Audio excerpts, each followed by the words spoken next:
아, 반갑습니다. 반승환 목사입니다. 오늘 함께 나눌 말씀을 함께 읽고 하나님의 말씀을 나누도록 하겠습니다. 로마서 8장 37절의 말씀입니다. 그러나 이 모든 일에 우리를 사랑하시는 이로 말미암아 우리가 넉넉히 이기느니라. 한 번 더 읽어드리죠. 그러나 이 모든 일에 우리를 사랑하시는 이로 말미암아 우리가 넉넉히 이기느니라. 하나님 앞에 순종하는 사람들을 제자라 부릅니다. 제자가 사용하는 언어는 다릅니다. 복음의 언어라고 표현할 수 있겠습니다. 세상의 문법과는 조금 다른 문법을 가지고 살아가는 것이죠. 아주 간단합니다. 결론만 먼저 말씀드리면 모든 일에 하나님의 사랑을 대입하는 것입니다. 우리가 고민하고 존재론적 고민 가운데 방향을 잃어버리고 또 우리가 어떻게 살아가야 할지 나는 누구인지에 대한 그 고민, 모든 일에 하나님의 사랑을 대입하면 우리는 넉넉히 이긴다라는 것이 하나님 앞에 순종하는 제자들의 삶인 줄 믿습니다. 여러분, 순종은 세상 사람들이 가질 수 없는 것입니다. 순종이라는 건 내 모든 것을 내려놓는 것을 의미합니다. 세상 사람들은 나에 의한, 나를 위한, 나만의 삶을 위한 삶을 살아가죠. 운전대를 자기가 잡고 살아가는 삶을 살아가는 것입니다. 그런데 순종이라는 것은 내가 그 운전대에서 내리는 것을 이야기합니다. 하나님께서 말씀하시는 방향대로 가면 가고 서라면 서는 것, 그것이 순종이라는 거죠. 로렌스 형제는 이렇게 얘기합니다. 그 순종을 하던 일을 옮기는 게 아니라 나를 위해 하던 일을 하나님을 위해서 하는 것이다. 그러니 여러분, 우리의 일상 가운데 순종은 그냥 매 순간 막 드라마틱한 그 순종의 결단을 통해서 하나님께서 우리의 삶에 막 급격한 변화를 일으키는 것이 아니라 우리의 일상 가운데 기도하고 묵상하며 묵묵히 우리의 일상을 살아갈 때 우리에게 주어지는 것이 하나님의 순종의 열매인 줄 믿습니다. 착각하지 말아야 될 것이 있습니다. 여러분, 순종에는 힘이 없습니다. 우리가 순종한다고 해서 우리를 통한 하나님의 나라의 확장은 없습니다. 우리가 순종할 때 하나님의 능력이 우리의 일상 가운데 찾아오는 것입니다. 여러분, 기도할 때 하나님께서 일하십니다. 그러니 순종하는 것은 일상의 기도 가운데 일어날 수 있는 일입니다. 순종은 중요합니다. 우리가 기도한다는 것은 순종한다는 결단의 행위이죠. 그때 하나님께서는 일하십니다. 저는 여러분들이 그 하나님의 일하심을 경험하게 되길 소망합니다. 엘리야는요, 바알과 아세라 850명의 선지자 앞에 섰습니다. 순종한 겁니다. 누가 그곳에 서고 싶었겠습니까? 두려웠을 겁니다. 불안했을 겁니다. 과연 내 기도가 들어질까? 하나님 앞에 불을 내려달라 기도합니다. 하나님께서는 일하십니다. 현실을 자각한 엘리야는 도망칩니다. 왜냐하면 하나님 앞에 순종한 그 담대한 믿음의 결단이 섰을 때는 그 앞에 850명이 보이지 않았습니다. 그를 위해 일하시는 하나님이 보였다는 거죠. 그런데 그를 압박하는 그 여왕의 말 한마디, 현실을 깬 현실로 돌아온 엘리야는 그 앞에서 담대한 모습은 뒤로 한 채 그냥 도망치고 있는 것을 우리가 볼 수 있습니다. 그러나 여러분, 순종하는 사람들의 모습을 보십시오. 여러분, 모세는 어떠했습니까? 하나님의 말씀을 가지고 바로왕 앞에 섭니다. 그리고 하나님의 말씀을 그대로 선언하죠. 노아는 어땠습니까? 여러분, 산 위에 방주를 짓습니다. 노아의 그 순종이 여러분, 하나님께서는 비를 내리심으로 노아의 방주를 통해서 그 민족을 다시 구원하는 일들을 경험시켰다는 것입니다. 여러분, 우리가 기도하는 것이 순종을 통한 하나님의 능력을 우리의 삶 가운데 가져오는 것임을 기억하게 되기를 소망합니다. 아브라함은 또 어땠습니까? 아브라함은 이삭을 메고 여러분 산을 오릅니다. 그 산에 올랐을 때 그 순종의 발걸음은 무거웠을 것입니다. 그러나 하나님께서는 여호와 이레, 그곳에 이미 준비하시는 하나님을 경험하게 되었습니다. 이것을 모르는 수많은 이들은 순종의 능력을 모릅니다. 눈에 보이지 않는 하나님의 능력을 모르기에 여러분, 그들은 세상의 방식으로, 세상의 수준으로 살아가고 있는 것이죠. 우리는 하나님의 자녀라고 하는 신분으로 살아가는 사람들입니다. 하나님의 자녀는 여러분, 하나님 앞에 질문하면서 살아가는 것이죠. 어떻게 하여야 하나님의 일을 할 수 있습니까? 하나님의 일은 바로 순종이죠. 세상의 수준이 아닌 하나님의 방식으로 살기 위해서 제자들이 질문했던 질문입니다. 어떻게 하여야 하나님의 일을 할 수 있습니까? 예수님께서는 제자들에게 원래는 비유로 말씀하시는데 이 질문에 대해서만큼은 아주 심플하게 명확하기 때문에 이렇게 답하십니다. 나를 보내신 이를 믿으라. 나를 보내신 이를 믿으라. 여러분, 이 말씀을 한번 기억해 보십시오. 어떻게 해야 합니까? 어떻게를 물었는데 무엇을 믿어야 하는지 대상에 대해서 예수님께서는 말씀하셨습니다. 이 말은 무엇이냐면 순종이라는 것은 어떻게 무엇을 행해야 하는가가 아니라 여러분, 하나님을 신뢰함으로부터 시작된다는 것을 이야기한다는 것입니다. 내가 하나님을 신뢰하기에 내 생명 바쳐 하나님 앞에 순종할 수 있는 것입니다. 그러니 그를 위한 삶이 우리에게서 시작되는 것이죠. 여러분, 신랑 되신 그분을 신뢰하는 것, 그것이 순종의 시작인 줄 믿게 되길 소망합니다. 여러분, 제자라고 하지만 혼자 있는 크리스천은 약합니다. 그런데 신랑 되신 예수님을 만나고 그분과 함께 일하면 여러분, 우리의 삶에는 놀라운 하나님의 능력들이 나타납니다. 유다의 사자 주 예수가 유일한 소망인 삶을 살게 되는 것이죠. 유튜브에 쇼츠를 하나 봤습니다. 하이에나 무리에게 둘러싸인 한 사자의 모습이었습니다.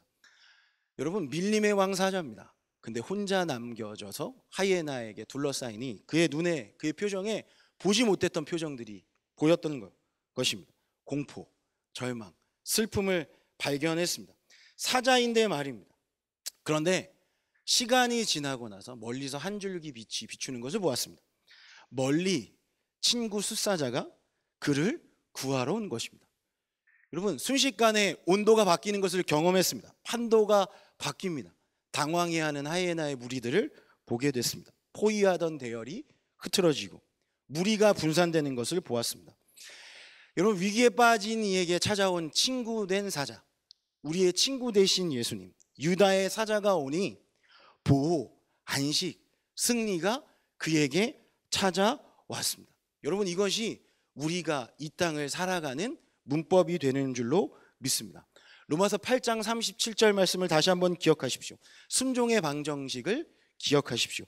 그러나 모든 일에 나를 사랑하시는 이로 말미암아 우리가 넉넉히 이기느니라. 여러분, 모든 일에 하나님 앞에 맡기면 승리가 우리에게 주어진다는 것입니다. 의심할 필요가 없습니다. 제가 장로회 신학대학교에 저희 청년들을 만나기 위해서 신방을 갔습니다. 청년들이 저를 도서관으로 안내했습니다. 도서관이 리모델링이 돼서 너무 멋있다고 한번 보여주려고 갔는데 제가 거기서 굉장히 좀 이색적인 장면을 보았습니다. 신학교입니다. 하나님 앞에 자기의 삶을 헌신하고 신학생으로 그곳에 입학했습니다. 그런데 하나님을 알아가는 그 공간, 도서관에 있는 그들의 모습은 그 어디에서도 볼 수 없는 고민과 번뇌에 찬 모습이었습니다. 여러분, 도서관은 어떤 곳입니까? 하나님을 아는 곳입니다. 그런데 그곳에서 하나님을 아는 공부를 하는 그들의 모습 속에는 여러분, 고민과 번뇌만 남아 있었습니다. 제가 이런 생각이 들었습니다. 이들에게 선물을 주고 싶다. 그래서 기프티드 팀을 데리고 이곳에서 예배를 해야겠다. 선물 그 자체를 가지고 장로회 신학교 도서관에서 도서관 예배를 기획했습니다. 도서관 예배를 기획한 의미는 이것입니다. 여러분, 우리의 삶 속에서 하나님을 아는 것은 우리의 삶의 성공을 위한 예측, 판단, 전략을 짜는 것에 도움이 되는 것이 아닙니다. 여러분, 순종의 삶은 하나님께 맡기는 것입니다. 하나님께 맡기는 것이 순종의 삶입니다. 그 도서관에서 고민과 번뇌에 빠진 그들에게 하나님께 맡기는 일, 예배하는 것을 선물로 주고 싶었습니다. 지난주 월요일 그곳에서 우리는 하나님 앞에 예배했습니다. 놀라운 장면을 보았습니다. 지난주 월요일 여러분, 봄에 눈이 왔습니다. 너무 추웠습니다. 그런데 그 안으로 들어오는 출입구가 문이 이중문으로 되어 있었는데 문과 문 사이 추운 곳, 근데 그곳에 한 교수님께서 손을 들고 눈물을 흘리며 찬양하고 예배하는 모습을 보았습니다. 본인이 들어오면 예배하는 학생들이 의식할까봐 그곳에서 예배하는 모습들을 보면서 자기가 이곳에 와서 처음으로 도서관에서 하나님께 모든 것을 맡기고 집중하고 예배하는 것을 보았다라고 이야기하시는 것을 들었습니다.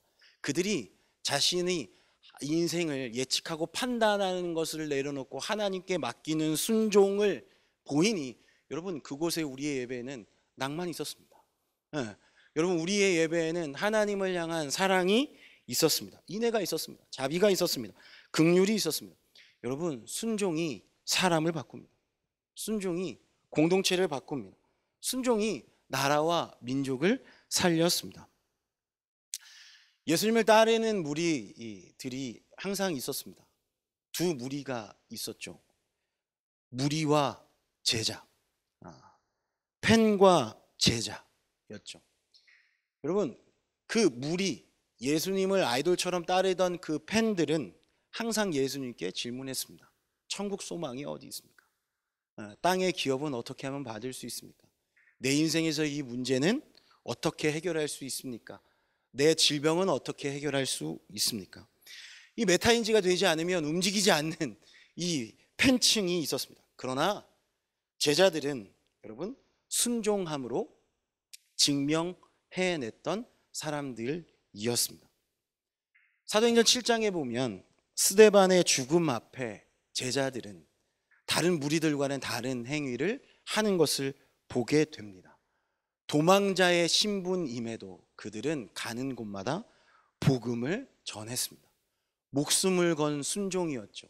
심지어 그들은 사마리아 성에 들어가서도 복음을 전했습니다.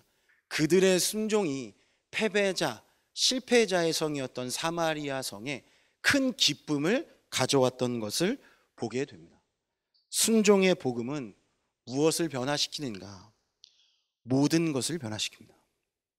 모든 일에 하나님을 사랑하시는 이들의 순종을 통해 넉넉히 이기게 되는 일들을 경험하게 되는 것이죠. 그래서 여러분 저는 오늘 여러분들에게 도전하게 되길 소망합니다. 우리는 복음의 언어를 사용하면서 살아가야 합니다. 그것이 우리의 사명입니다. 우리가 순종할 때 하나님께서 일하십니다.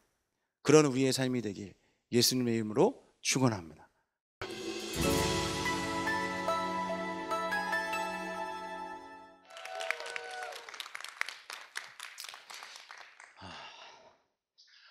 반갑습니다. 반승환 목사입니다. 제약이 창의를 만든다. 제약이 창의를 만든다라는 주제로 함께 말씀을 나누길 소망합니다. 오늘 본문은 누가복음 11장 28절의 말씀입니다. 예수께서 이르시되 오히려 하나님의 말씀을 듣고 지키는 자가 복이 있느니라 하시니라. 제가 40대입니다. 40대인데 힙한 걸 굉장히 좋아합니다. 그리스도인으로서 가장 힙한 건 하나님의 말씀에 순종하여 하나님의 복을 누리는 삶이라고 믿는 사람 중에 한 사람입니다. 순종은 세상의 그 어떠한 것보다 하나님의 복을 받으며 누리며 살아가는 통로인 줄 믿습니다. 근데 제가 경험해 보니까 믿음으로 순종으로 살아가는데 한계가 참 많은 것 같습니다. 세상의 기준, 사회적 기준이라고 하는 것이 하나님의 말씀에 순종하는데 참 쉽지 않은 길이다라는 것을 생각하게 되는 거죠. 왜냐하면 나이가 들면 들수록 계산하는 습관이 생겨나는 것입니다.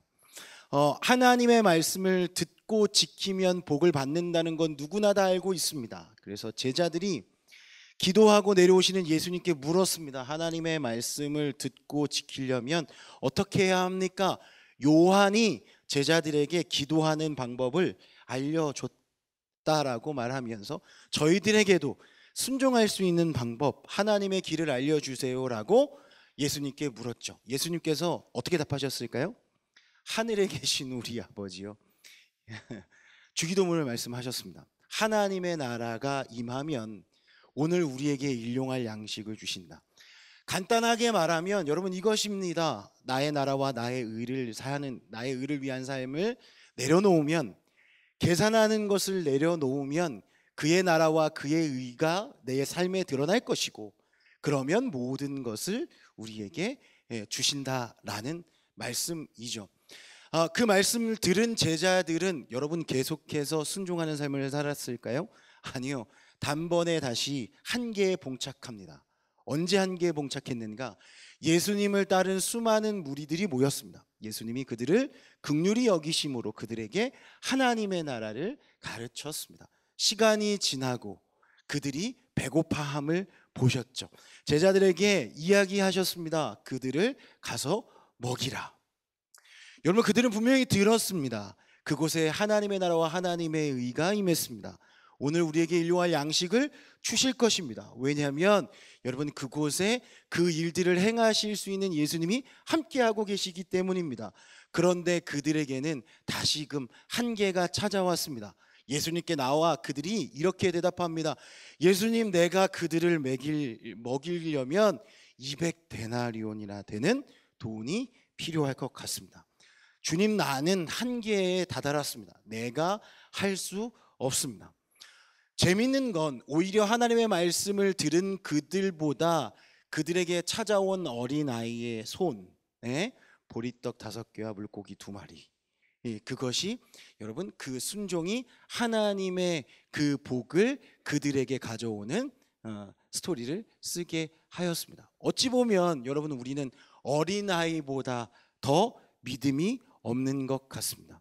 순종에는 여러분 우리의 판단이 들어갈 수 없습니다. 하나님께서 우리에게 바라시는 순종은 무엇일까요? 무엇을 이루라고 하는 것이 아닙니다. 무엇을 만들어내라고 하는 것이 아닙니다. 그래서 순종은 결과가 중요한 것이 아니라 여러분 태도가 중요한 것입니다. 복음의 언어라고 하는 책이 있습니다. 제가 오늘 여러분들에게 이 책의 한 문장을 소개하고 싶었습니다. 복음에 유창한 사람들이 되기 위한 방법에 대해서 나와 있습니다. 복음에 유창한 사람들이 되기 위해서 영적 전쟁을 싸울 준비를 하라, 이렇게 이야기합니다. 이 영적 전쟁을 싸울 준비를 하라는 것은 무엇입니까? 우리의 삶의 순종, 불순종, 우리의 삶에 하나님의 말씀대로 살려고 하는 그때 우리에게 다가오는 그 프레셔, 압박, 사회적 기준, 시선, 내가 판단하고 계산하는 것, 그것에 대한 대응을 하라고 이야기하죠. 그리고 그 뒤에 뭐라고 얘기하냐면 너희들의 생각들을 사로잡아 관찰하라고 이야기하고 있습니다. 여러분, 우리는 그래서 한순간에 우리의 삶에 하나님의 말씀을 순종할 수 있는 여러분 결단 이런 거 없습니다. 우리가 없던 용기, 결단 생겨나는 것 아닙니다. 그래서 우리에게는 일상의 예배가 중요합니다.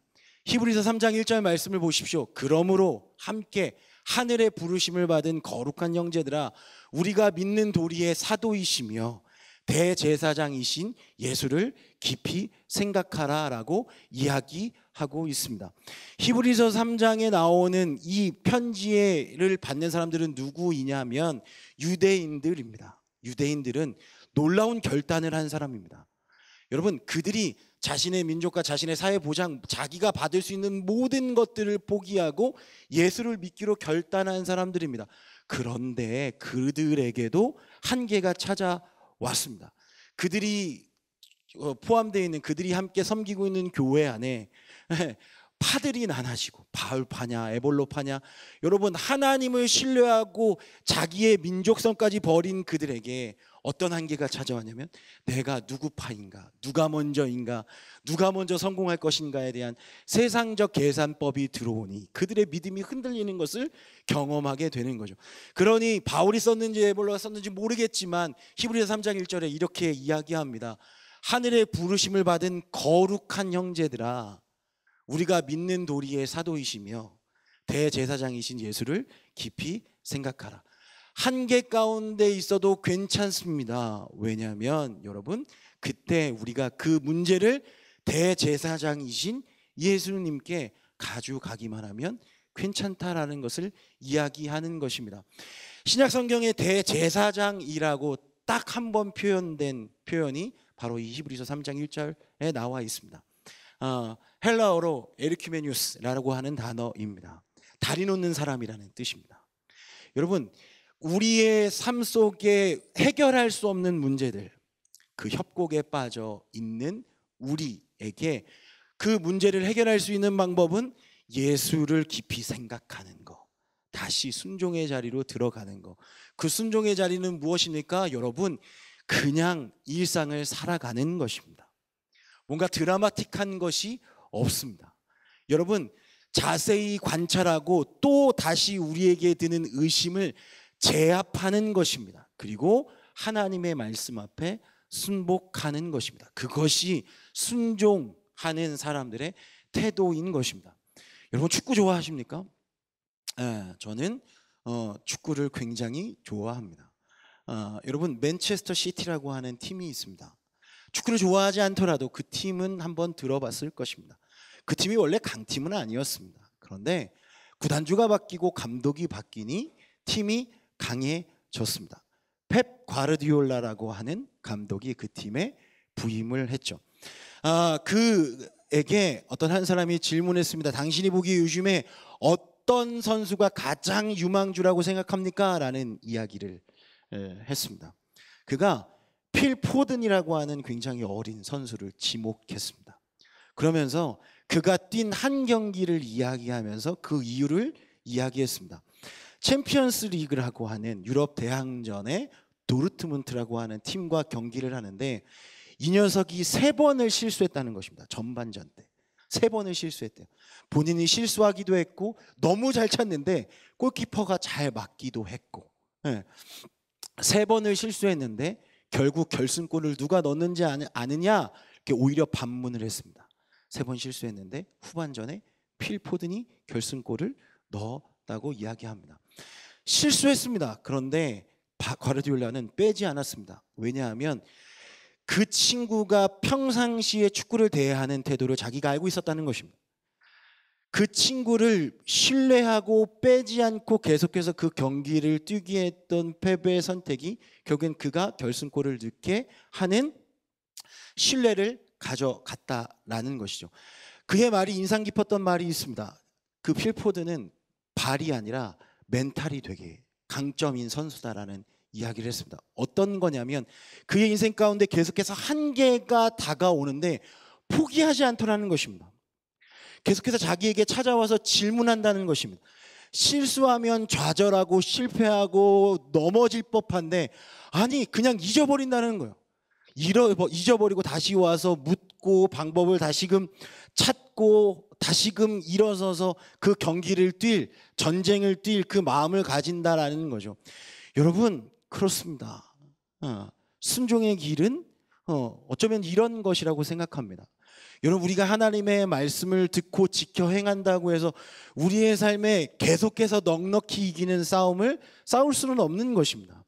우리의 삶에 일어나는 각계 전투들에서 여러분 우리는 이거 인정해야 됩니다. 질 수 있습니다. 우리의 삶의 작은 전투들에서든 질 수 있습니다. 그런데 놀라운 건 여러분 하나님께서 이미 그 큰 전쟁에서 승리하셨다는 것입니다. 여러분 그 하나님께서 우리를 그 승리한 전쟁에 개선 행렬에 우리를 포함시키셨다라는 것입니다.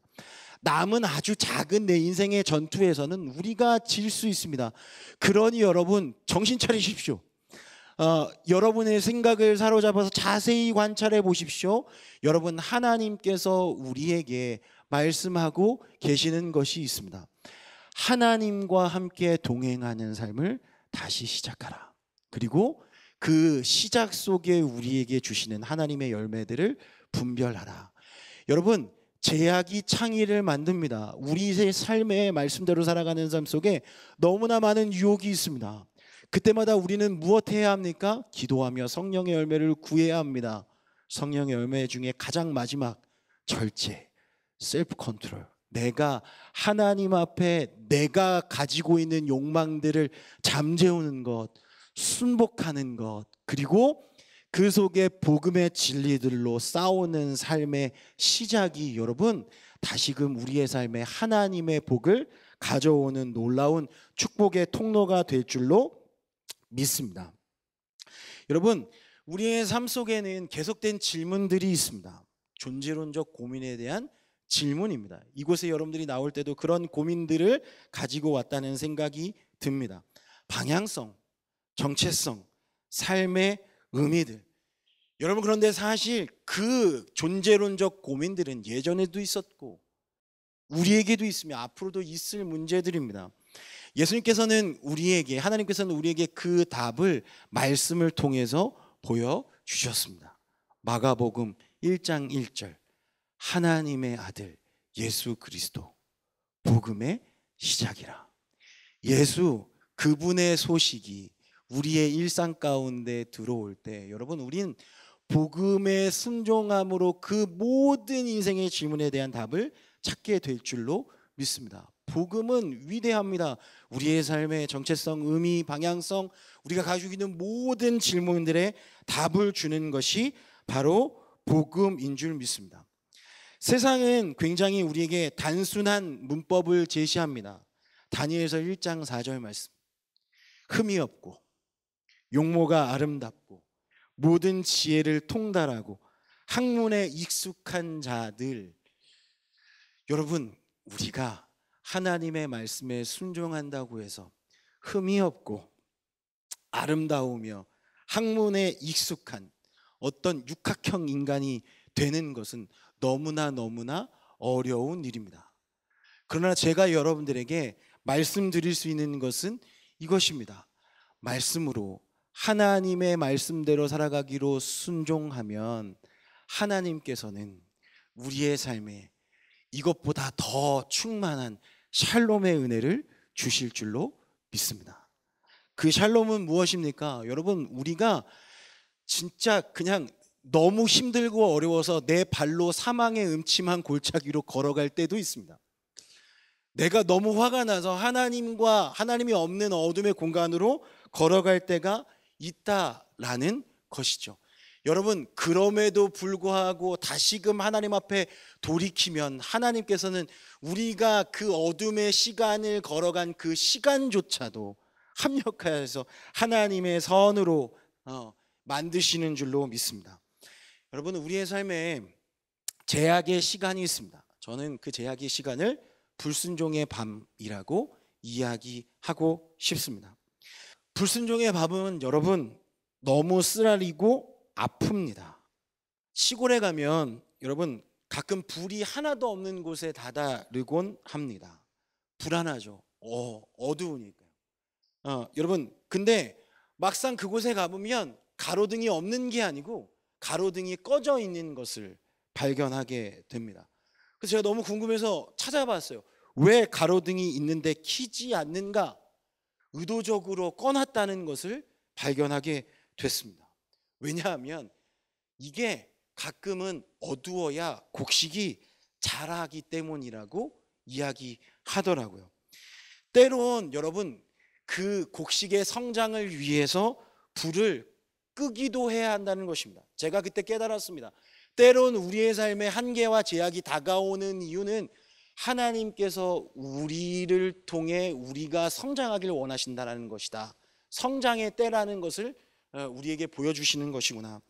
여러분, 그렇습니다. 곡식은 어두운 곳에서 성장합니다.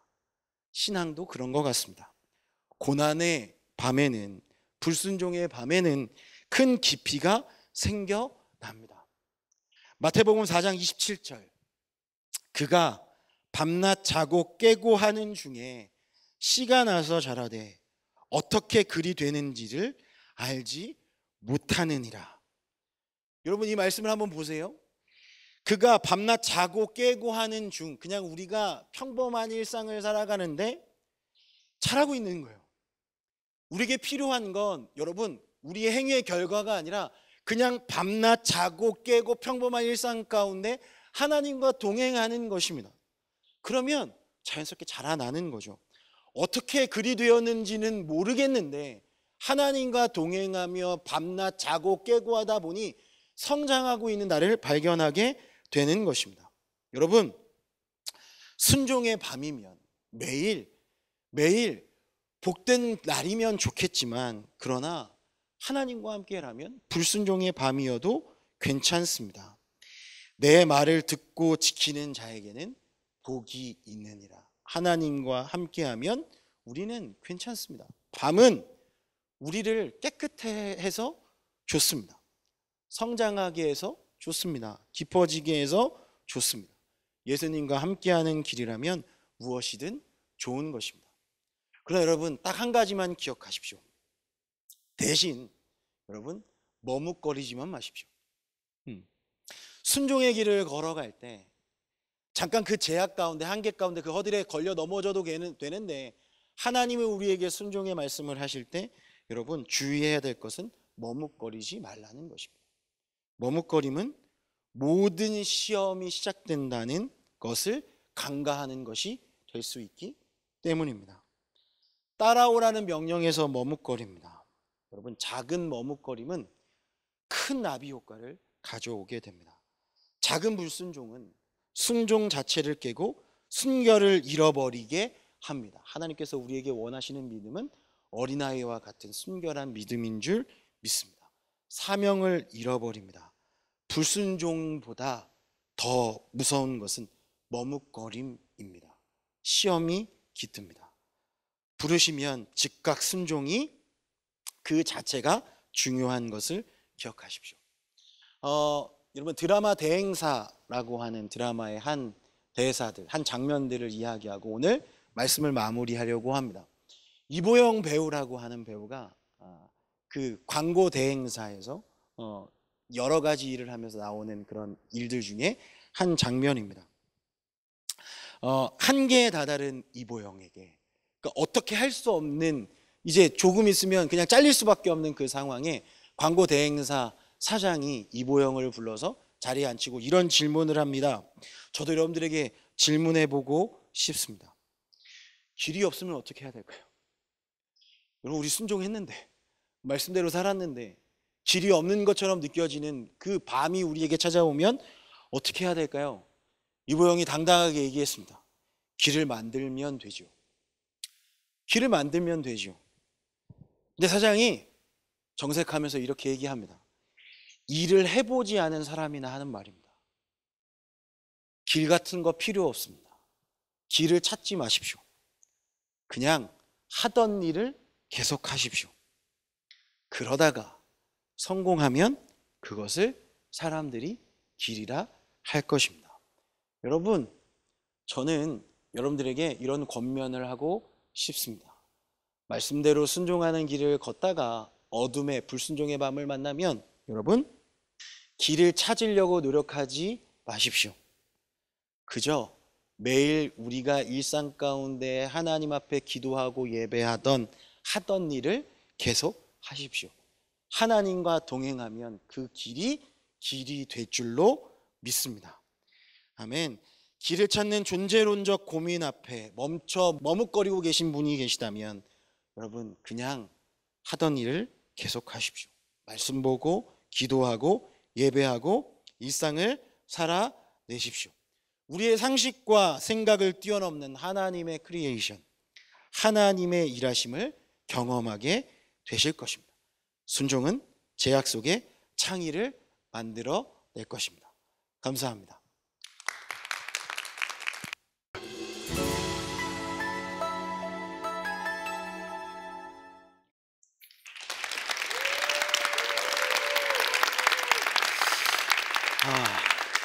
반갑습니다. 환승환 목사입니다. 오늘 함께 나눌 말씀을 읽고 말씀을 나누도록 하겠습니다. 전도서 3장 11절 말씀을 한번 같이 읽겠습니다.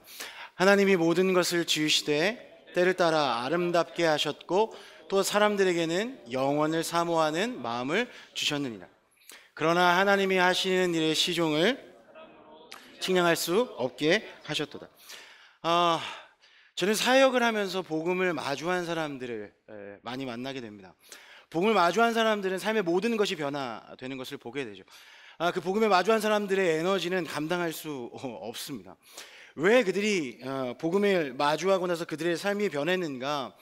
전도서의 말씀을 보면 왜냐하면 그들은 영원을 사모하는 마음을 알았기 때문입니다. 하나님께서 말씀하신 그 삶의 모든 것들, 우리는 때로는 그 선택의 순간 가운데 하나님께서 우리에게 주시는 그 하나님에 대한 소망을 잃어버린 채 선택에 의해서 하나님의 것을 잃어버린 채 살 때가 굉장히 많게 되죠. 여러분, 복음을 통해 우리가 변화되는 것들 중에는 여러분 관점이 변화되는 것을 경험하게 됩니다. 순종에 대한 관점이 변화되죠. 순종은 여러분 선택하지 않습니다. 순종은 부르심의 응답으로 완성됩니다. 되는 것입니다. 여러분, 아브라함이 하나님 앞에 부르심을 받습니다. 본토 친척 아비 집을 떠나라는 이야기를 하죠. 만약에 우리에게 선택을 할 수 있는 권한이 있다면 여러분, 우리는 그 집을 떠나지 않을 것입니다. 이유는 그 집이 너무 좋기 때문입니다. 너무 안정적이죠. 내가 만든 것이기 때문에 그 집을 떠나지 않을 선택을 당연히 할 것입니다. 그런데 아브라함은 그 순간 선택에 집중하지 않고 하나님의 부르심에 집중했습니다. 그래서 하나님의 부르심에 응답함으로 그는 그 본토 친척 아비 집을 떠나는 결정을 하게 되었습니다. 여러분, 선택하는 것과 부르심의 응답의 차이점은 무엇일까요? 여러분, 선택하는 것은 나에게 책임이 있습니다. 내가 예측하고 내가 판단하고 내가 결단하고 떠난 나의 선택에는 책임도 나에게 오는 것입니다. 그런데 여러분, 우리는 일의 시종, 일의 시작과 끝도 알 수 없습니다. 그 책임에 따른 결과에 대해서 우리는 예측할 수 없죠. 그런데 여러분, 하나님의 부르심에 응답하는 것은 하나님께 맡기는 것입니다. 우리가 눈에 보이지 않는 그 땅을 보이지 않는 그 땅을 찾아 떠날 때에도 여러분, 이미 하나님께서는 그 땅을 우리를 위해 준비해 놓으셨습니다. 그것을 향한 신뢰감을 가지고 우리는 그 길을 떠나는 것이죠. 아브라함은 그 부르심의 응답 이후에도 계속해서 하나님 앞에 집중된 삶을 살아가고 있습니다. 여러분, 조카 롯과 땅을 선택하는 시간을 갖게 됩니다. 여러분, 조카 롯은 다니면서 여러분, 어느 곳을 갈지에 대한 고민들을 하기 시작합니다. 계산도 하고 자기의 마음대로 내가 어떤 곳에서 있는지에 대해서 땅을 선택하는 시간들을 갖게 되죠. 아브라함은 어떤 선택을 하게 됩니까? 기다립니다. 왜냐하면 하나님께서 기다리라고 하는 말씀을 그에게 주셨기 때문이죠. 눈앞에 여러분 너무나 확연히 드러납니다. 이제는 예전에 본토 친척 집을 떠날 때와는 너무 다릅니다. 보이지 않는 땅을 가라.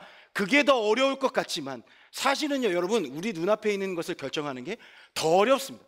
눈에 보기에 이쪽은 너무 좋은 땅이고 이쪽은 너무 좋지 않은 땅입니다. 그런데 아브라함은 똑같이 그곳을 선택하는 것을 선택하지 않습니다. 부르심의 응답, 하나님께서 부르심은 여러분 그 선택하는, 롯의 선택하는 시간을 기다리는 것이었습니다. 여러분, 선택은 내가 지는 것입니다. 그런데 아담과 하와는 여러분 무엇을 선택했습니까? 하나님께서 그들에게 어떤 부르심으로 다가가셨습니까?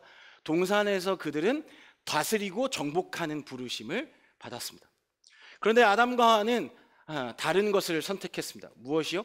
하나님처럼 되는 것, 내 마음대로, 내 경험대로, 내가 옳은 대로, 내가 보기에 좋은 대로 살아가는 것을 선택했습니다. 여러분, 하나님처럼 되는 것을 선택하는 순간 우리는 하나님의 부르심을 들을 수 없는 자리로 가게 될 수밖에 없습니다. 이전과 같이 나와 함께 걷자는 그분의 부르심에 우리는 반응하지 못하게 됩니다. 왜냐하면 우리는 하나님께서 나와 함께 걷자라고 말씀하는 그 시간에 우리가 보기에 좋은 것, 세상을 향해 걸어가고 있기 때문입니다. 여러분, 기억하십시오. 순종은 내가 충분히 이해되기 때문에 내가 선택해서 가는 것이 아니라 하나님의 부르심의 응답으로 걸어가는 길을 순종의 길이라고 이야기한다라는 것입니다. 전도서 3장 11절 말씀을 다시 한번 기억하십시오. 하나님이 모든 것을 지으십니다. 언제 지으십니까? 때를 따라 지으시고 아름답게 하셨다. 우리가 하나님을 만날 때 여러분, 아름답다라는 순수 한국말은 여러분 나답게 된다. 나를 디자인하신 그 하나님께서 나를 위해 계획하신 길을 걸어갈 수 있다라는 것입니다. 여러분, 정말 이것이 중요한 이유가 있습니다. 왜냐하면 부르심은 하나님이 점이 되어 연결되기 때문입니다. 부르심은 하나님의 점이 되어 연결되기 때문입니다. 여러분, 스티브 잡스가 스탠포드에서 졸업식 연설을 한 것이 우리에게 회자되는 것들을 보게 될 것입니다. 가장 많이 기억하는 것이 Stay hungry, stay foolish일 것입니다. 항상 갈망하라, 항상 우직해라. 여러분, 그런데 그 스탠포드 연설에서 또 저에게는 와닿았던 문구가 있습니다. 바로 Connecting the Dot이라는 문구입니다. 삶의 궤적들을 연결하라. 오늘 하루가 우리와 미래에 연결될 수 있으니 삶의 궤적을 연결하는 삶을 살라라고 이야기하고 있습니다. 그렇습니다. 여러분, 오늘 우리가 최선을 다해 사는 이유가 있습니다. 그것은 무엇입니까? 우리의 선택을 통해서 우리의 미래를 보장받기 때문이라고 착각하기 때문입니다. 그런데 여러분, 우리는 미래를 연결시킬 능력이 없습니다. 우리는 오늘 하루를 미래와 연결시킬 수 있는 능력을 가지고 있지 않습니다. 유일하게 우리의 미래를 연결할 수 있는 방법이 있습니다. 그것은 무엇이냐면 오늘 하루 우리의 일상, 충성하는 순종, 선택으로는 다다를 수 없는 하나님의 놀라운 그 능력으로 미래와 하나님의 영광과 연결되는 것을 경험하는 삶을 살게 될 것입니다. 여러분, 우리가 하나님과 연결될 때 우리가 미처 예상하지 못했던 길이 열릴 것이고 전혀 다른 방향에서 하나님의 열매가 맺혀지는 것을 경험하게 될 것입니다. 그러니 여러분, 오늘 하나님의 부르심에 순종하는 삶을 살기를 소망합니다. 여러분, 하나님은 오늘도 지금도 우리를 소명의 자리로 부르십니다. 우리 일상 가운데 이렇게 말씀하시는 것이죠. 그곳에서 충성하라, 그곳을 지키라, 그 순간 순종하라 말씀하고 있습니다. 여러분, 오늘 하루를 한번 돌아보시죠. 오늘 우리의 일상이 사람들이 보기에, 내가 생각하기에 그렇게 별 대단치 않아 보일 수도 있습니다. 하지만 여러분, 부르심의 관점으로 다시금 바라본다면 여러분, 오늘 우리의 일상은 너무나 하나님 입장에서는 대단한 일일 수 있습니다. 나의 작은 일조차 하나님 나라에서는 중대한 점이 될 수 있기 때문입니다. 이곳에 오기 전 나의 일상은 여러분, 하나님 앞에 충성스럽게 섬기는 자리였는가? 그 부르심에 우리는 오늘도 온전하게 순종했는가? 하나님은 그 순종, 그 점들을 연결해서 우리가 상상하지 못했던 그 하나님의 영광을 우리의 삶 속에 경험하게 하실 것입니다. 그래서 저는 오늘 여러분들에게 도전하길 원합니다. 이 세 가지 질문을 통해서 여러분의 삶을 한번 재점검해 보길 소망합니다. 여러분의 관점이 하나님의 관점으로 변화되는 시간이 되길 소망합니다.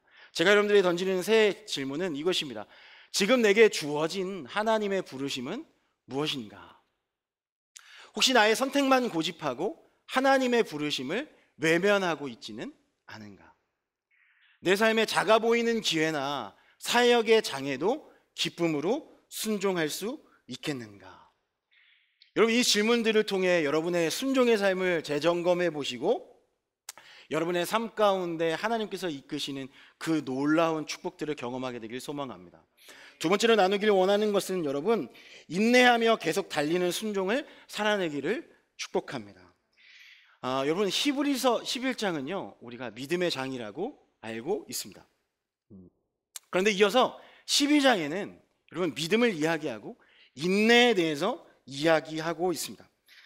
정확히 이 두 장의 이야기를 추론해 보면, 정리해 보면 믿음의 사람들을 본마다 인내로서 경주하라라고 이야기하고 있습니다. 여러분, 보통 인내를 생각하면 어떤 생각을 하고 계십니까? 참아라, 멈춰라, 기다려라. 등산을 하다 보면 매번 내려오시는 분들이 다 왔습니다. 그러니 견디십시오. 무조건 참고 멈춰서 있는 정적인 이미지를 생각하기 쉽습니다. 그런데요, 이 말씀을 자세히 들여다보면 성경이 말하는 인내의 경주는요, 앞으로 달리는 인내를 이야기하고 있습니다. 여러분, 믿음에 근거한 순종의 경주는요, 가만히 참고만 멈춰 있는 것이 아니라 넘어져도 다시 일어나 계속 달리는 모습으로 드러나고 있다라는 것입니다. 실망스러운 상황 속에서도 여러분, 멈추지 않는 믿음의 선배들이 있었습니다. 우리가 너무 좋아했던 리고렌 목사님도 그분들 중에 한 사람입니다. 그분이 이상한 병에 걸렸었다라는 고백을 한 적이 있습니다. 뇌기능에 생긴 이슈가 있었습니다. 아드레날린이 분비되면 막 긴장하게 되고, 그래서 막 에너지가 공급되고 막 그 안에 과잉 반응을 일으키는 병이었다라고 얘기합니다. 그래서 심해지면 현기증이 생기고, 그 다음에 막 시력이 나빠지는 것도 경험하고, 머리가 부서질 정도로 아프고, 때로는 공포로 인해 실신하기도 했다라고 이야기하고 있습니다. 얼마나 두려웠겠습니까? 목회자로서 사람들 앞에서 하나님의 말씀을 전하는데 자기의 약한 모습을 보이는 것이 그에게 있어서 가장 큰 고민이었습니다. 그래서 그는 멈출까, 이 사역을 멈출까에 대한 고민들을 하기 시작했다라고 이야기합니다. 그런데 그는 선택하기보다 달리는 인내를 선택했다라고 고백하고 있습니다. 바울도 마찬가지죠. 우리가 너무나 잘 알고 있다시피 바울도 육체의 가시가 제거되지 않았음에도 계속해서 복음을 전하는 발걸음을 멈추지 않았던 것을 보게 됩니다.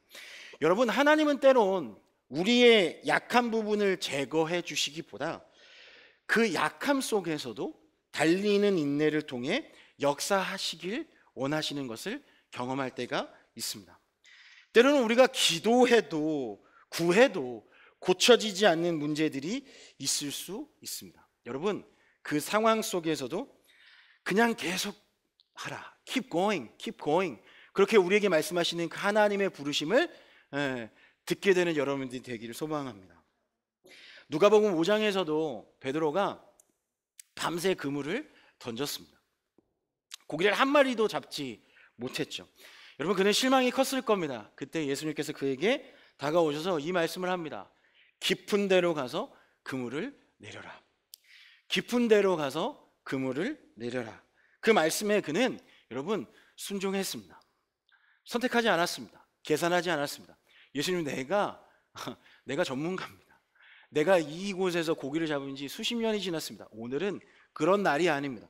오늘은 빨리 정리하고 집에 가서 쉬고 다음 날을 위해서 다시 채비하는 게 옳습니다. 뭐 그런 얘기하지 않았습니다. 깊은 데로 가서 그물을 내려라는 그 부르심에 순종했을 때 그는 자신의 선택과는 전혀 다른 결과를 맞이할 수 있었습니다. 때론 하나님은 우리를 깊은 데서 만나 주실 때가 있습니다. 여러분, 깊은 데로 나아가시는 여러분이 되기를 소망합니다.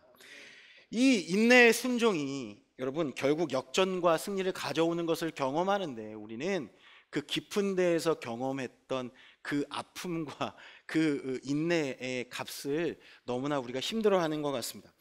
갈라디아서 6장 9절을 통해서 여러분 그 힘듦을 이겨내게 되길 소망합니다. 우리가 선을 행하되 낙심하지 마십시오.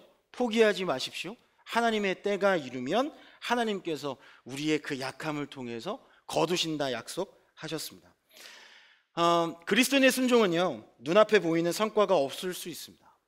상황이 불리해질 때도 있습니다.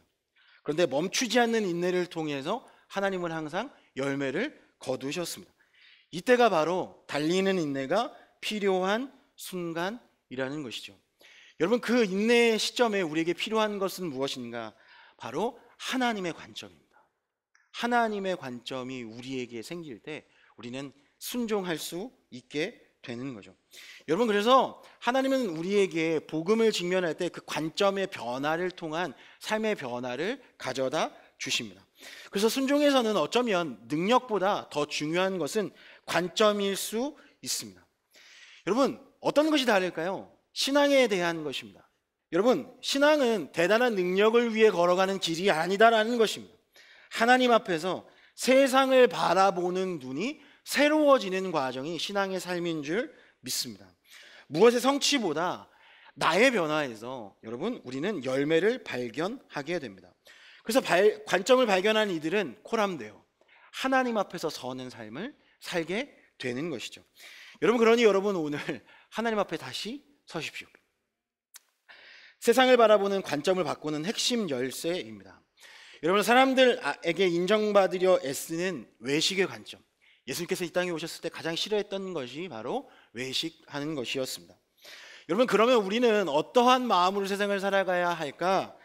하나님이 보시기에 어떨까?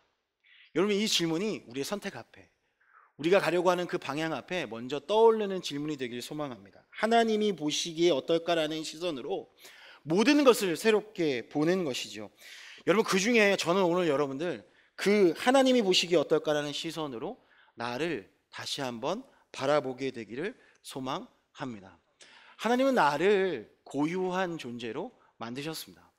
하나님께서 나를 하나님만이 디자인으로 나를 만드셨습니다. 그런데 우리는 나의 선택으로 하나님이 만드신 그 길이 아닌 다른 방향으로 가고 있을 수 있습니다. 세상의 시선으로 나에 대한 정체성을 확립할 수 있습니다. 그러나 나를 가장 잘 아시는 분은 하나님이신 줄로 믿습니다. 하나님을 아는 지식을 통해 나를 발견하게 된다면 여러분, 우리는 하나님의 관점으로 세상을 발견할 수 있고, 그래서 영원한 소망을 가지고 살아가기 때문에 여러분, 우리의 삶에는 세상과 다른, 전혀 다른 에너지를 가진 사람들의 삶을 살게 되는 것이죠. 여러분, 하나님의 시선을 순종할 때 여러분, 참된 선택이 가능합니다. 그러니 순종은 하나님의 눈을 배우고 실천하는 것입니다. 여러분, 하나님은 어떤 분이십니까?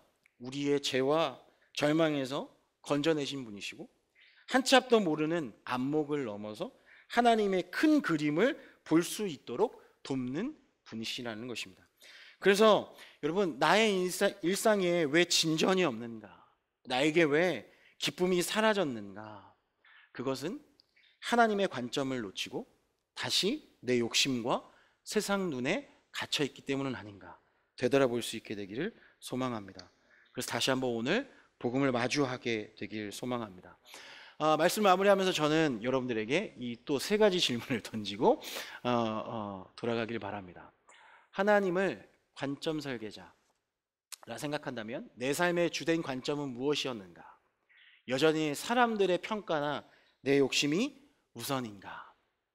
코람데오, 즉 하나님 앞에서 모든 것을 바라보고 결정하는 삶을 살고 있는가? 마지막, 하나님이 원하시는 관점 변화에 적극적으로 순종하고 있는가? 여러분, 이 질문들을 가지고 일상의 예배 그리고 작은 섬김의 자리에서부터 다시 시작해 보게 되길 소망합니다. 거기서 여러분들의 믿음이 살아나고 하나님의 시선이 열리고 놀라운 점들이 하나로 연결되는 기적들을 경험하게 될 것입니다. 우리의 능력이나 지식이 아니라 여러분, 하나님을 순종할 때 주님이 모든 것을 협력하여 선을 이루시고 영광을 받으실 줄로 믿습니다. 감사합니다.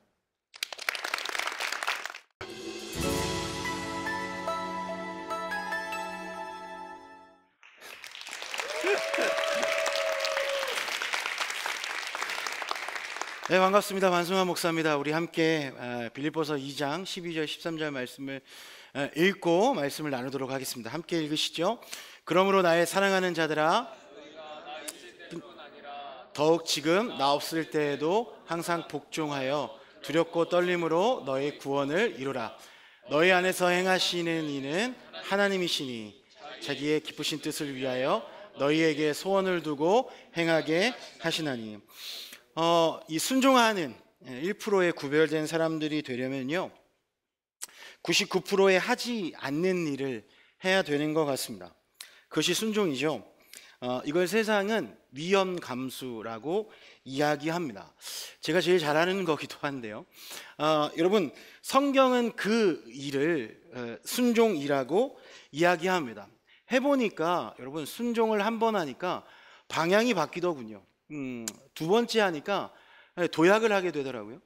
세 번째 하니까 하나님의 기적을 맛보게 되는 것을 경험했습니다. 그러니 그 위험 감수라고 이야기하는, 남들이 가지 않는 길을 걸어가는 게 기대되고 기뻐하는 저의 모습을 발견하는 것들을 보게 되었습니다. 여러분, 세상에서는 이렇게 방향을 바꾸는 것에 대해서 피보팅이라는 이야기를 합니다. 몸의 축을 바꾸는 것이라고 얘기하고요. 비즈니스 영역에서는 그 사업의 전환을 이야기하는 것이 바로 피보팅입니다. 엄청난 변화인 거죠. 사실 피보팅은요, 기업을 살릴 수 있는 마지막 방법이라는 겁니다. 생존의 싸움이라는 거죠. 여러분, 어쩌면 순종은 우리의 삶 속에 생존의 싸움 중에 하나일 수 있습니다. 그만큼 순종은 여러분, 죽어가는 일상에 생명력을 가져오는 일입니다. 또한 여러분, 그 순종은요, 세상의 흐름을 거슬러 올라가는 힘이기도 하고요, 세상의 물결을 바꾸는 힘이기도 합니다. 순종은 여러분, 구별된 인생을 살게 하는 거죠. 여러분, 저는 여러분들이 좀 구별된 삶을 살게 되길 소망합니다. 다른 인생을 살게 만드는, 거룩한 인생을 살게 만드는 거죠. 저는 그런 청년들을 볼 때마다 너무나 가슴이 뛰는 것을 경험합니다. 전례가 없는 불안정한 사회 속에서 우리는 살아갑니다. 그런데 여러분, 안전하게 산다고 해서 안전한 건 아니더라고요. 여러분, 믿음으로 사는 게 안전합니다. 그러니까 믿음으로 순종하십시오. 하나님의 부르심에 즉각 순종하십시오.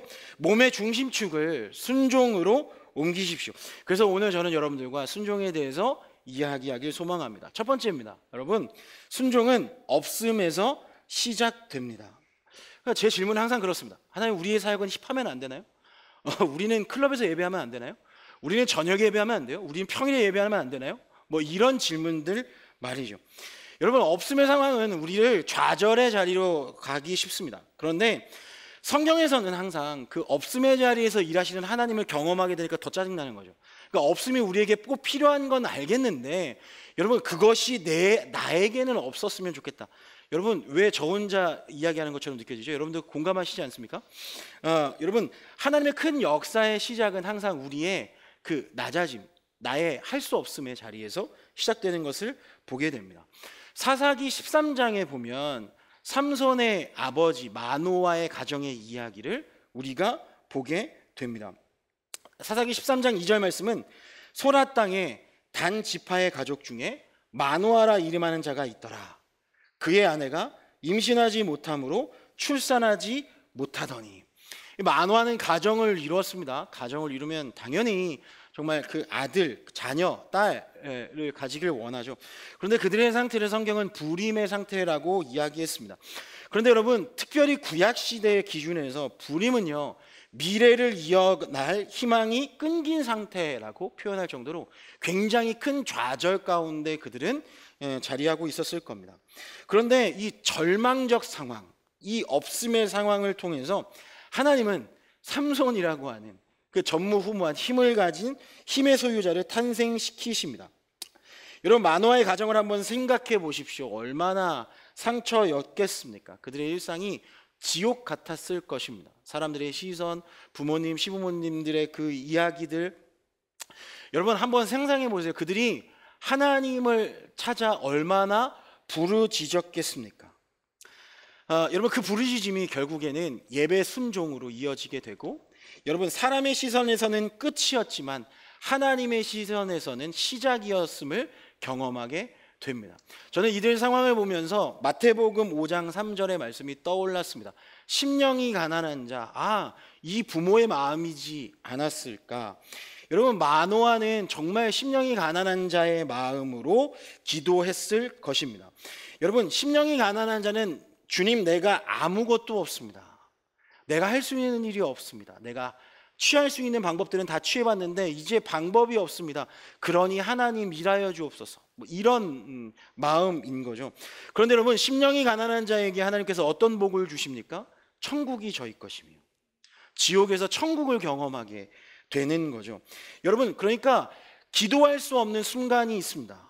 예배할 수 없는 순간이 있습니다. 무기력한 상태가 있습니다. 최선을 다했는데 내가 실패했을 때, 내 모든 것을 걸었을 때, 내 진을 다해서 내가 열심히 내달렸는데 숨이 거의 넘어가기 직전인데, 여러분, 실패했을 때 우리는 예배 자리에 나가기도 힘들 때가 있습니다. 그럼에도 불구하고 10년이 가난한 마음으로 주를 찾을 때, 여러분, 천국이 임하는 시작점이라고 예수님은 우리에게 말씀하고 있습니다. 그래서 없음은 여러분 절망이 아니라 시작의 모멘텀이 될 수 있음을 여러분 기억하십시오.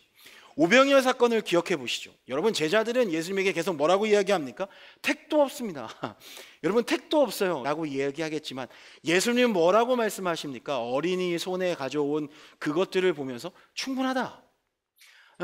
예수님은 충분하다라고 이야기하고 있습니다. 없음이 충분으로 바꾸는 일에 여러분 예배로 가는 순종의 걸음이 있었다라는 것을 기억하십시오. 그가 그곳에서 축사하니 여러분 폭발적인 기적이 일어났습니다. 저는 이 시대에 정말 이 폭발적인 기적을 일으키는 청년들을 보고 싶은 마음이 있습니다. 여러분이 그 한 사람이 되어 주시겠습니까? 여러분, 그러면 우리는 심령이 가난한 마음으로 예배의 자리로 달려가야 합니다. 없음과 충분 사이에 우리는 예수님과의 만남을 경험할 수 있습니다. 돈이 없습니다. 실력도 없습니다. 나를 도울 사람도 없습니다 같은 수많은 없음 앞에 하나님이 일하실 자리는 커진다는 것을 명심하십시오. 여러분, 여기서 우리가 기억해야 될 것이 있습니다. 여기에서 킥은 예배입니다. 여러분, 얼마나 여러분의 일상에서 예배의 자리로 나아가고 계십니까? 여러분, 사사기 13장에 여호와의 사자가 그 심령이 가난한 마음으로 기도하는 마노아에게 나타나서 이렇게 이야기합니다. 어찌하여 내 이름을 묻느냐? 내 이름은 기묘자라 하니라. 그 하나님의 사자가 나타나서 너희가 아들을 가질 것이고 그 아들을 이렇게 키우라라고 이야기합니다. 지옥에 있던 그들이 천국을 발견한 거죠. 그러니까 마노아가 여호와의 사자에게 이름을 묻습니다. 여러분, 하나님은 자신의 이름이 기묘자라고 답했습니다. 이사야 6장 9절 말씀에 기묘자는 어떻게 표현되고 있습니까? 그의 이름은 기묘자라, 모사라, 전능하신 하나님이라, 영존하시는 아버지라, 평강의 왕이라. 기묘자는 예수님의 이름입니다. 여러분, 그들은 상한 마음을 가지고 예배 시간을 통해 기묘자 예수 그리스도가 그들에게 찾아와 하나님이 주시는 위로를 경험했습니다. 치유를 경험했습니다. 회복을 경험했습니다.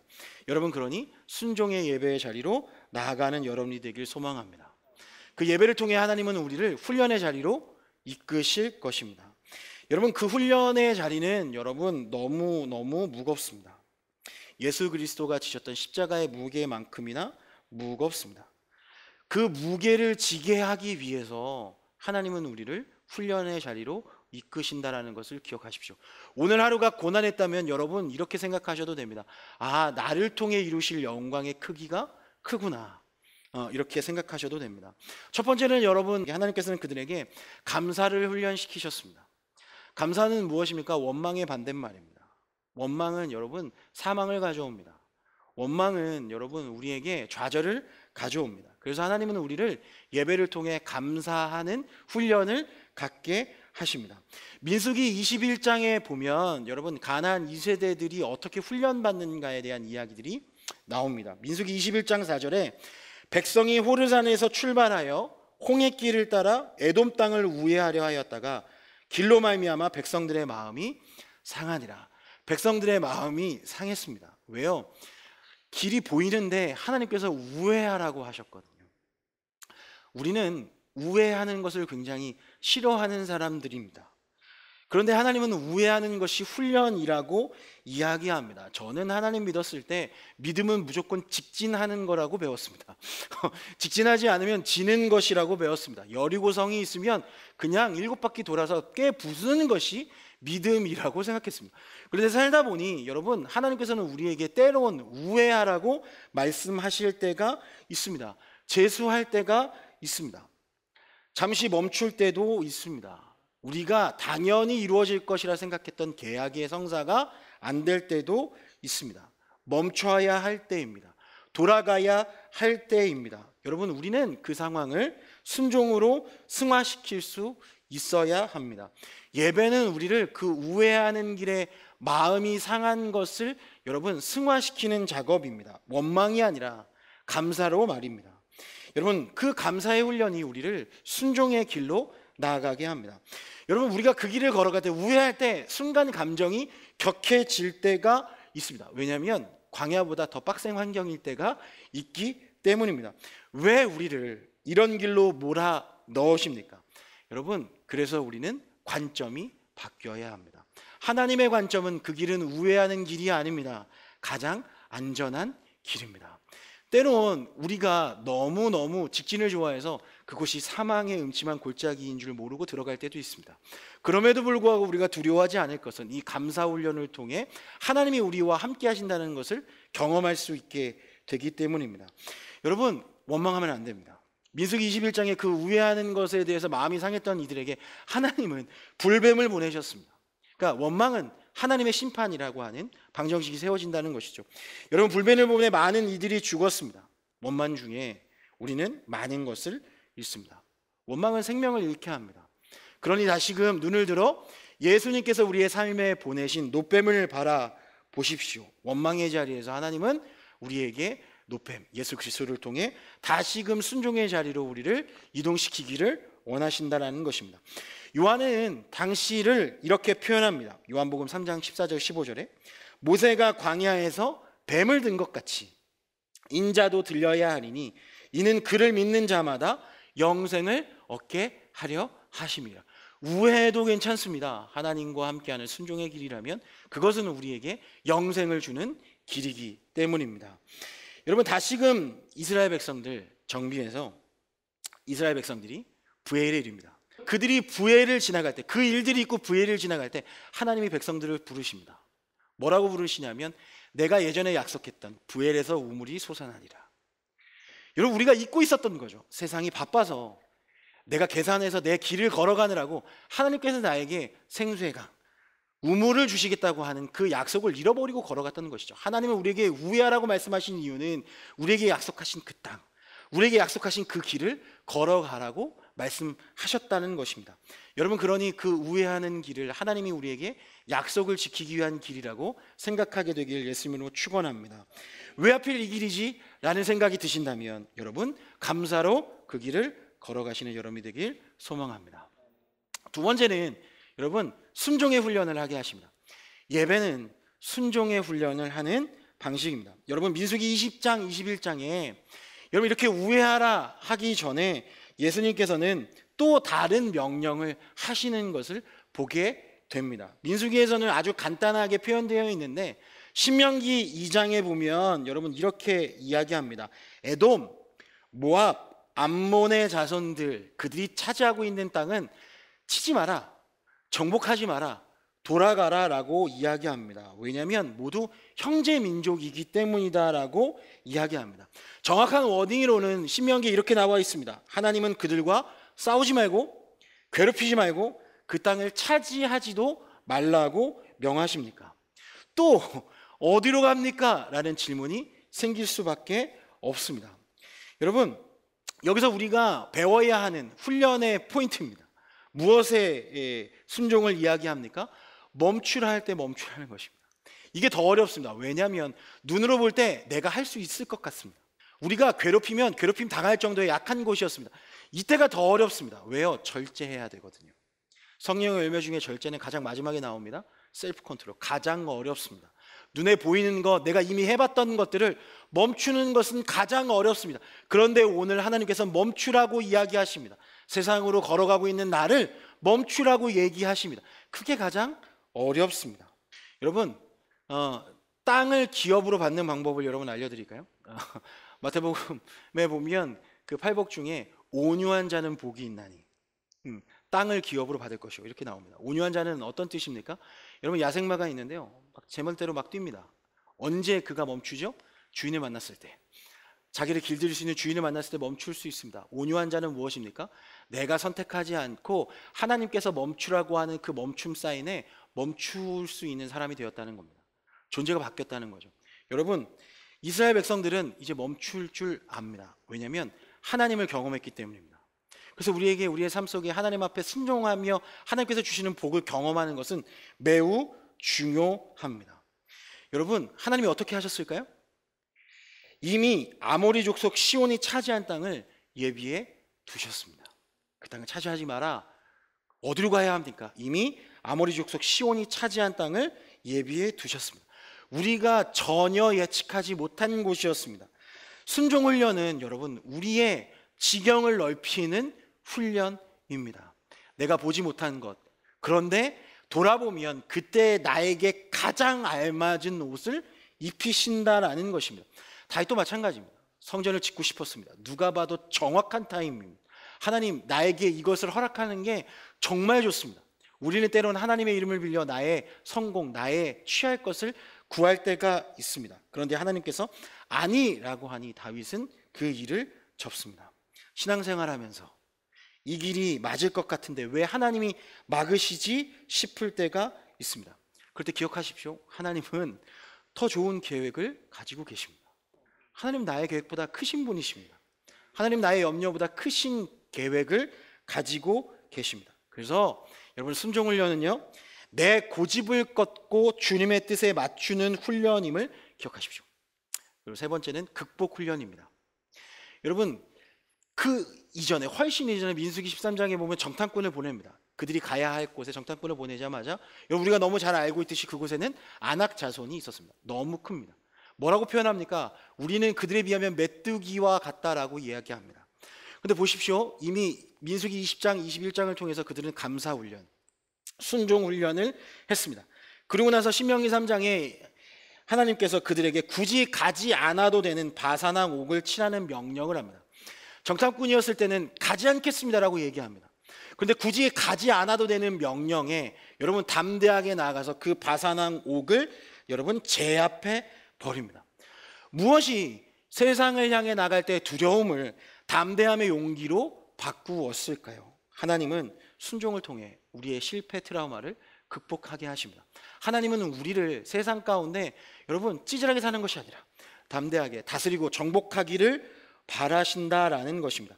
여러분, 우리에게는 많은 문제들이 있습니다. 취업, 진로, 인간관계, 가정 문제 등 앞에서 우리의 실패 때문에, 그 학습 때문에 쉽게 겁먹을 때가 있습니다. 피하면 편할 것 같지만 문제는 결국 돌아옵니다. 그러니 예배 자리로 돌아가십시오. 감사 훈련하십시오. 순종 훈련하십시오.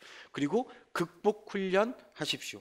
그러면 여러분, 하나님께서 우리에게 이런 훈련의 메시지를 던지실 것입니다. 정면으로 뚫어라. 이제 와서 그 훈련을 다 치하고 나면 내가 함께한다 라고 이야기하실 것입니다.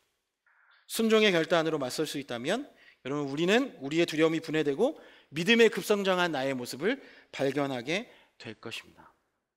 그 급성장은 우리에게 헌신을 할 수 있는 믿음의 자리로 이동시켜 줍니다. 마지막입니다. 순종은 헌신으로 완성됩니다. 저는 여러분들이 주님의 제자 되길 소망합니다. 여러분, 우리는 세상 가운데 헌신으로 하나님이 계심을 증명해야 하는 사람들입니다. 여러분, 순종은 헌신의 단계로 꽃피어납니다. 여기서 말하는 헌신은 결코 억지나 의무감에서 비롯된 것이 아닙니다. 교회를 억지로 나오는 아이들이 있습니다. 여러분, 그런데 내 안에 계신 하나님으로 인해서 내 존재가 확 바뀌게 되었을 때 자연스럽게 나오는 그 적극적 행위, 하나님을 사랑할 때 나오는 그 에너지는 여러분 세상이 감당할 수 없습니다. 세상이 감당할 수 없는 여러분 되길 소망합니다. 헌신은 여러분 존재의 변화를 통해 나타납니다. 존재가 변하면 여러분 순종의 행동이 나오게 되어 있죠. 담대해지고 절제할 수 있고 멈추지 않고 앞으로 달려나가는 인내를 가질 수 있습니다. 그러니 빌립보서 2장 12절 13절 말씀이 우리에게 우리의 삶에 가까이 다가오는 것을 경험합니다. 두렵고 떨림으로 너희 구원을 이루라. 두렵습니다. 떨립니다. 하나님이 살아계신 것도 알고 하나님이 우리가 그 훈련을 통해서 열매 맺을 것도 압니다. 근데 세상에 나가면 안악자손들이 그대로 있습니다. 그러나 여러분, 그럼에도 불구하고 하나님께서 우리를 훈련시키는 그 훈련을 통해 우리는 담대해졌습니다. 자발적으로 세상에 나가서 우리는 하나님의 말씀을 선포합니다. 그 선포 속에 하나님께서 구원을 이루시게 될 겁니다. 왜냐하면 여러분, 이제는 내가 하는 것이 아니고 너희 안에서 행하시는 하나님이 행하시기 때문입니다. 여러분, 여러분의 삶 속에서 하나님이 행하시는 일들이 많아지게 되길 소망합니다. 여러분, 우리가 순종할 수 있는 진짜 힘은 우리 안에서 소원을 두고 행하시는 하나님으로부터 나옵니다. 나는 두렵고 떨립니다. 그러나 나의 존재가 바뀌었습니다. 하나님의 자녀가 되었습니다. 그건 나는 죽고 예수로 사는 상태로 변화되었다는 것입니다. 여러분, 우리 안에 그러면 하나님이 심어주신 거룩한 열망이 내 안에서 움직이기 시작합니다. 여러분, 저는 이 이야기를 듣고 굉장히 한 영혼에 집중하고 가슴이 뛰는 것들을 경험했습니다. 여러분에게도 이 불씨가 옮겨지게 되길 소망합니다. 이 이야기만 하고 오늘 말씀을 마무리하려고 합니다. 에드워드 킴볼이라고 하는 사람이 있습니다. 주일학교 교사였습니다. 그가 이야기하기를 자기는 한 영혼을 구원했다. 자기의 교사 생활 동안에 한 영혼밖에 구원하지 못했다 라는 이야기를 합니다. 최선을 다했습니다. 자신의 삶 속에 그 교사의 사명을 우선순위하고 열심히 했습니다. 그런데 한 영혼밖에 구원하지 못했다. 여러분, 우리가 봤을 때는 실패했다고 생각할 수 있습니다. 그런데 하나님의 관점으로 한번 보시자고요. 그 한 사람이 D.L. 무디였습니다. D.L. 무디가 F.B. 마이어가 챗먼이 빌리 썬데이가 빌리 그레이함을 회심시키는 역사의 계보로 이어졌습니다. 우리는 연결시킬 수 없습니다. 그런데 하나님이 우리의 그 순종을 연결시켜서 이런 역사의 계보를 이루어졌습니다. 한 번에 초라해 보이는 순종이 엄청난 대형 부흥의 불씨가 된 것입니다. 여러분이 일하는 그 작은 헌신, 순종이 한 사람에게 주는 사랑과 복음이 하나님 손 안에서 엄청난 결과를 만들어낼 수 있다라는 것이죠. 말씀 마무리하기를 소망합니다. 여러분, 순종은 없음에서 폭발합니다.